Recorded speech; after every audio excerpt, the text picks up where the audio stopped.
BA BSc द्वितीय वर्ष द्वितीय भाषा हिंदी चतुर्थ सत्र प्रश्न पत्र चतुर्थ, जिसका शीर्षक है सामान्य हिंदी, भाग 2 में आपका फिर से स्वागत है।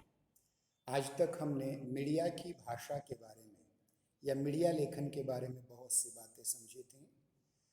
गत गुरुवार को हमने आरंभ किया था कि मीडिया की भाषा, खास करके जनसंचार माध्यमों की भाषा जो हिंदी है, उसकी विशेषताएं क्या हैं, इस पर हमने चर्चा की थी।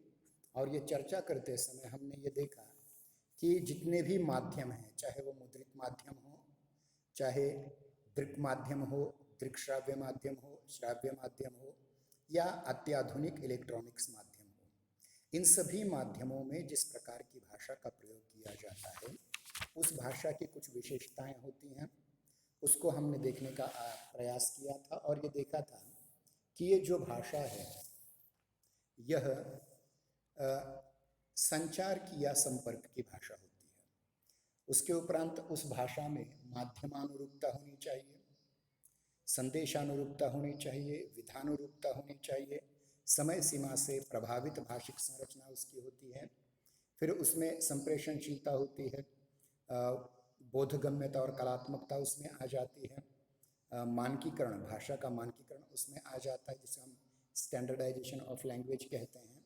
और उसके उपरांत हम देखते हैं कि आधुनिकीकरण भी किस प्रकार से भाषा का होता रहता है, ये भी महत्वपूर्ण बात है। तो इसमें हम क्रमशः आज देखने का प्रयास करेंगे कि देखिए, संचार माध्यमों की, जनसंचार माध्यमों की, मास मीडिया की जो भाषा होती है, वह भाषा अत्यंत प्रयोजन मूलक होती है, या यूं कहेंगे कि संचार माध्यमों का जो मूल उद्देश्य होता है कि अपने संदेश को अधिक से अधिक जनता तक, जनसामान्य तक पहुंचाए।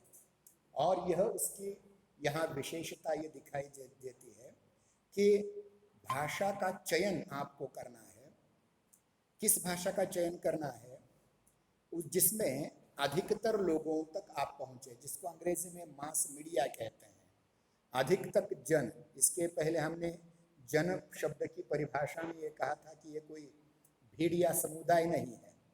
जन मतलब है लोग, संपूर्ण अधिक से अधिक लोग जिसमें शामिल हो, वो जन है।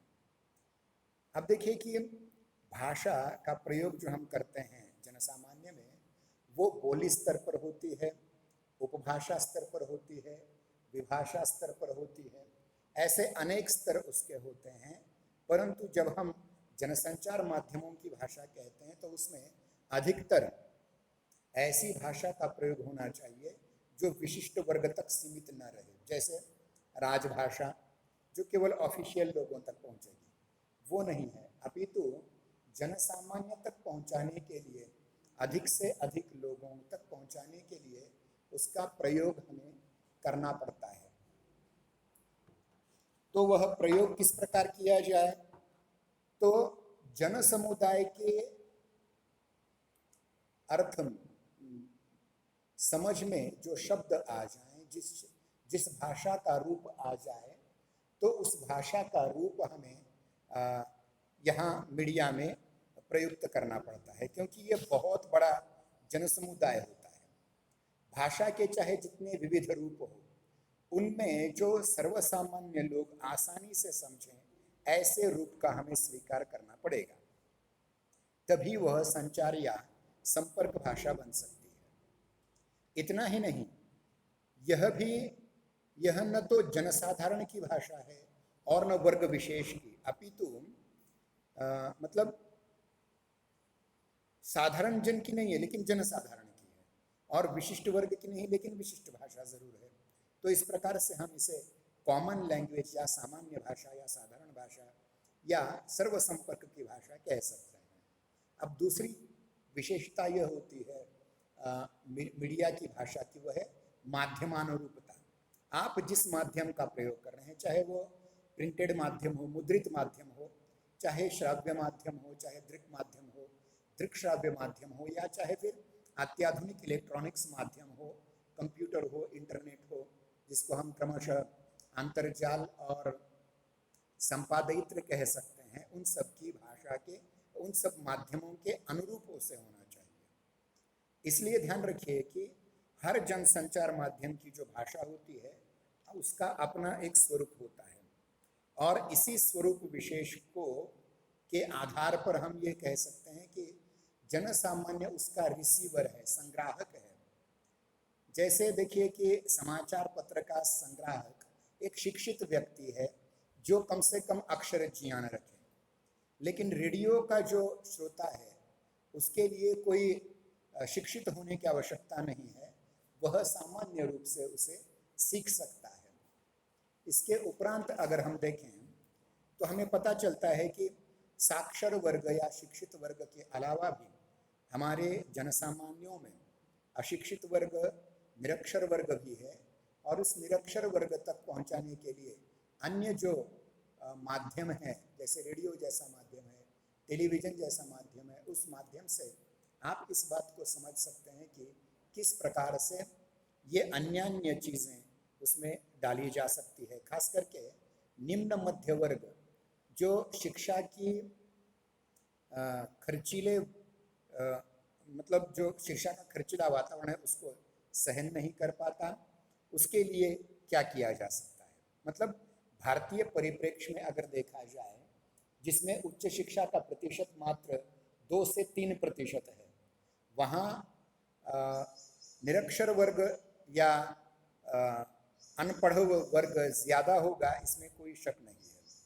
तो ऐसे जो संदेशों के संग्राहक मध्य या निम्न मध्य वर्ग के लोग हैं, वह मानक भाषा की ओर उतना नहीं झुक पाता, लेकिन मध्य और उच्च मध्य वर्ग अवश्य मानक भाषा की ओर झुक जाता है।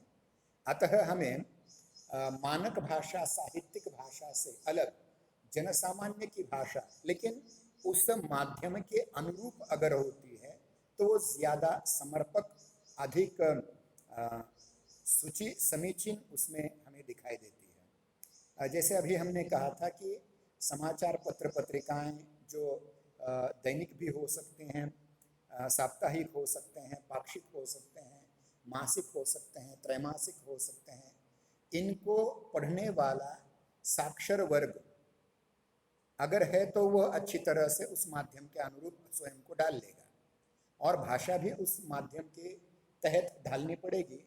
परंतु जो निरक्षर वर्ग है, कम पढ़ा लिखा वर्ग है, ऐसा वर्ग अवश्य ही पढ़ेगा नहीं। इसलिए वो वृत्तपत्रों की जगह, दैनिक पत्रों की जगह, मासिकों की जगह वह रेडियो जैसे जनसामान्य के सुलभ माध्यम का प्रयोग कर लेगा। इसलिए रेडियो की भाषा वर्तमान पत्र की भाषा से, दैनिक पत्र की भाषा से आसान होनी चाहिए।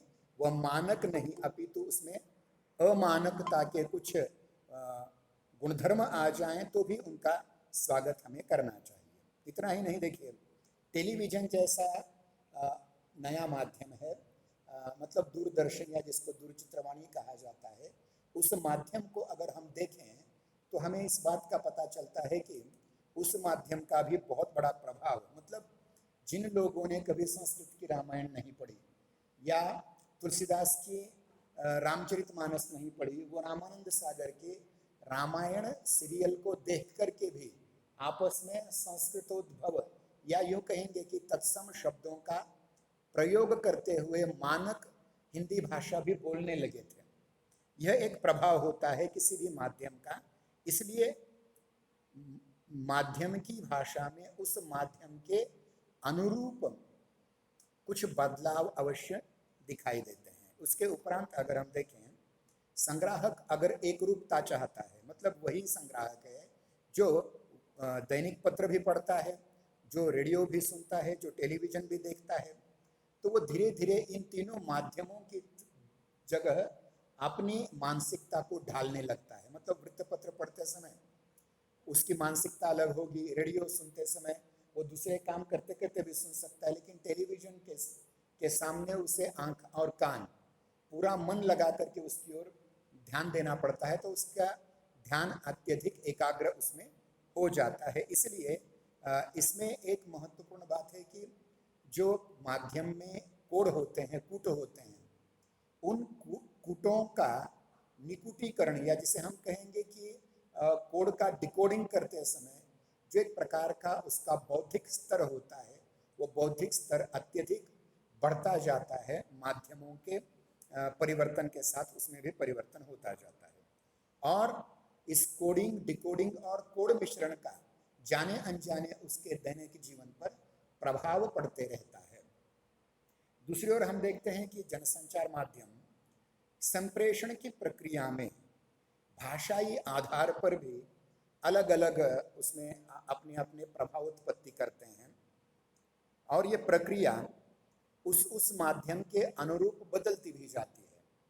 मतलब मुद्रित माध्यमों की संचार प्रक्रिया अलग होती है, दृक्श्राव्य माध्यमों की संचार प्रक्रिया अलग होती है, श्राव्य माध्यमों की संचार प्रक्रिया अलग होती है, और आजकल के इलेक्ट्रॉनिक, नव इलेक्ट्रॉनिक या अत्याधुनिक इलेक्ट्रॉनिक माध्यमों के भी, या यूँ कहेंगे कि सोशल मीडिया की भी संचार प्रक्रिया बहुत अलग होती है। जैसे अगर आप फेसबुक पर कोई संदेश देख लेते हैं तो झट से आप उसका उत्तर देते हैं। यह सुविधा आपको मुद्रित माध्यम में नहीं मिलेगी, यह सुविधा आपको रेडियो में नहीं मिलेगी, यह सुविधा आपको टेलीविजन में नहीं मिलेगी। लेकिन ये फेसबुक के माध्यम से, व्हाट्सएप के माध्यम से, इंस्टाग्राम के माध्यम से, टेलीग्राम के माध्यम से इस प्रकार की प्रतिक्रिया देना एक सामान्य संग्राहक के लिए बहुत आसान हो रहा है, होता जा रहा है। इसलिए देखिए कि प्रत्येक माध्यम की भाषा का अपना एक स्वरूप बन रहा है। जैसे मुद्रित भाषा अलग है, लिखित भाषा अलग होती है, उच्चरित भाषा अलग होती है, उसी प्रकार ये कोडिंग और डिकोडिंग की भाषा भी, या जिसे हम कहेंगे कि कोड मिश्रण की भाषा भी थोड़ी अलग अलग बन जाती है। समाचार पत्र की जो भाषा होती है वो मुद्रित भाषा होती है, अन्य जो लिखित संसाधन हैं उनके माध्यम लिखित भाषा का अलग होता है। और इस प्रकार हम देखते हैं कि रेडियो की भाषा का श्रव्य रूप अलग होता है, या उच्चरित ध्वनि भाषा उसकी अत्यंत महत्वपूर्ण होती है। उसके उपरांत हम देखते हैं कि किस प्रकार से अलग अलग सीमाएं उसकी सुनिश्चित की जा सकती हैं। ध्वनि, रेडियो के ध्वनि गुण हो या दूरदर्शन दूरचित्रवाणी का चित्र हो, वो बहुत महत्वपूर्ण है।